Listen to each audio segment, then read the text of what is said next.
हो रही है, सीधा ही पूछा कि मुताल्लिका हुकूमत कौन सी है, कि जी फला फला यहूदी का बुलाओ, उठाओ बुखारी शरीफ, फरमाए आओ हम तुम्हारे साथ बैठ के एक मुआहिदा लिखेंगे कि क्या हकूक होने चाहिए तुम्हारे भी और हमारे भी।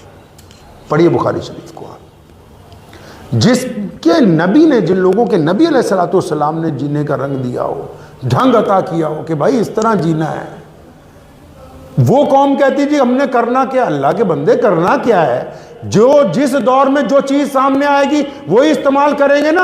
अब दौर आ गया टेक्नोलॉजी का, अब दौर आ गया पॉलिटिशियंस का, अब दौर आ गया सियासत का, अब दौर आ गया पार्लियामेंट में जाके बात करने का। तो भेजो अपने लोगों को वहां ताकि वहां बैठ के तुम्हारी बात करें। और सिर्फ यही बातें ना करें कि मस्जिद चाहिए, कब्रिस्तान चाहिए। मस्जिदें और कब्रिस्तान तो मौजूद हैं, इनके तहफ़्फ़ुज़ का मसला है कि यूनिवर्सिटियां चाहिए, कॉलेज चाहिए, रोजगार चाहिए, बेहतरीन तालीम चाहिए, नए इस्लामी इदारे चाहिए, स्कूल चाहिए, अच्छे कॉलेज चाहिए,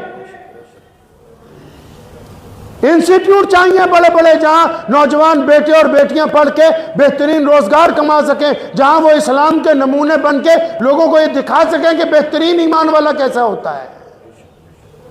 मसाजिद के अंदर डिस्पेंसरियां चाहिए, मस्जिद के अंदर यतीम खानों का क़याम चाहिए। क्या नबी अलैहिस्सलाम ने असहाबे सुफ़ा का चबूतरा कायम किया। रसूलुल्लाह सल्लल्लाहु अलैहि वसल्लम से पूछा सहाबा ने, या रसूलुल्लाह सल्लल्लाहु अलैहि वसल्लम ये क्या है। फरमाया जो यतीम है, मिस्कीन है, मोहताज है, जिनको कोई पूछता नहीं है, हम उनको यहां रखेंगे, खुद बाद में खाएंगे, उनको पहले खाना खिलाया जाएगा। आपकी मस्जिद का असहाबे सुफ़ा का चबूतरा कहां है? नहीं है हमारे पास। जिनको मुकम्मल निज़ाम प्यारे मोहम्मद रसूलुल्लाह सल्लल्लाहु अलैहि वसल्लम ने दे दिया हो, वो बार बार पूछते हैं एक दूसरे से, भाई करना क्या है। अल्लाह के बंदे, जिस दौर में जो नबी अलैहिस्सलाम की सुन्नत के मुताबिक अब नमाज का वक्त हवाई जहाज़ में हो जाता है, तो ये थोड़ी पूछने जाते हो कि नमाज नीचे उतर के पढ़ेंगे, आप वहीं पढ़ते हैं अपनी सीट के ऊपर। अब वक्त है सियासत के मैदान में आगे आने का, अब वक्त है सियासी तौर पर शऊर बेदार करने का, अब वक्त है सियासी कायदीन को अपना हमनवा बनाने का। अब वो जो काम अगर कोई ऐसा बुजुर्ग कर रहा है, तो फिर अगर किसी के पेट में दर्द हो रहा है, तो मैं ये समझ रहा हूं कि पेट में जिनके दर्द हो रहा है, तो इसका मतलब पेट में कुछ खराबी है, उस दर्द को दुरुस्त करना चाहिए, क्योंकि मुखलिस वही है जो आपको इज्जत का रास्ता दिखा रहा हो। मुखलिस बंदा वही है। हमारे जितने अकाबरीन गुजरे हैं, मौलाना हिफ्जुर रहमान सहवारवी रहमतुल्लाह अलैह बहुत बड़े बुजुर्ग गुजरे हैं, बिजनौर के साथ उनका ताल्लुक था। जितनी बार भी गुफ्तगू की है, ठोक बजा के पार्लियामेंट में की है, और राज्यसभा से नहीं गए। जब भी पार्लियामेंट में पहुंचे हैं, जीत कर पहुंचे हैं, डंके की चोट के ऊपर पहुंचे हैं। जो रास्ता मोहम्मद रसूलुल्लाह सल्लल्लाहु अलैहि वसल्लम की उम्मत को दिखाना चाहिए। आप जिस भी मुल्क में रहते हैं, इस मुल्क में हम लोग पैदा हुए, हमारे आबो अजदाद की धरती है, इस मुल्क के लिए हमने बेहतरीन कुर्बानियां दी हैं। और आजकल लीडरों ने क्या काम पकड़ लिया, वो जी फलां आ रहा है तुम्हें ये कर देगा, फलां आ रहा है वक़्फ़ खत्म कर देगा। कौन है ऐसा जो मुसलमानों की मसाजिद और वक़्फ़ को खत्म कर सके? मुसलमानों को डरा के कुछ सियासत करने की कोशिश ना करो। इनको यह बताओ कि बेहतरीन जिंदगी इस मुल्क के हिंदुओं, सिखों, ईसाइयों, दलितों के साथ मिलके बेहतरीन जिंदगी कैसे गुजारेंगे, मुल्क की खिदमत कैसे कर सकेंगे, यह बताओ इनको रास्ता। डराने की कोशिश ना करो। वो दौर चले गए कि आप डराते रहे और डरा के अपना मसला सीधा करते रहे, वो वक्त नहीं है अब। और मैं मेंबर पे बैठा हूं, अल्लाह रब्बुल इज़्ज़त की कसम खा के कह सकता हूं कि जब भी गुफ्तगू मिल्लत इस्लामिया से उलमाए लुधियाना ने की है, उसमें मफाद अपने दीन का, कौम का और मुल्क का होता है। कभी किसी खास शख्सियत पर उंगली नहीं उठाई। लेकिन गुज़िश्ता जुमे के बयान के बाद जहां लाखों मुसलमानों ने कहा कि हाँ कुछ तब्दीली होनी चाहिए, वहाँ गिनती के 4 लोगों ने पैगाम मुझे भेजा कि जो इज्जत तुम्हें दी है वो हम छीन लेंगे। मैं कहा ये पहली बार पता लगा। कुरान ने तो कहा कि इज्जत देने वाली अल्लाह की ज़ात है, वो जिसे चाहेगा इज्जत देगा, जिसे चाहेगा इज्जत वापस देगा।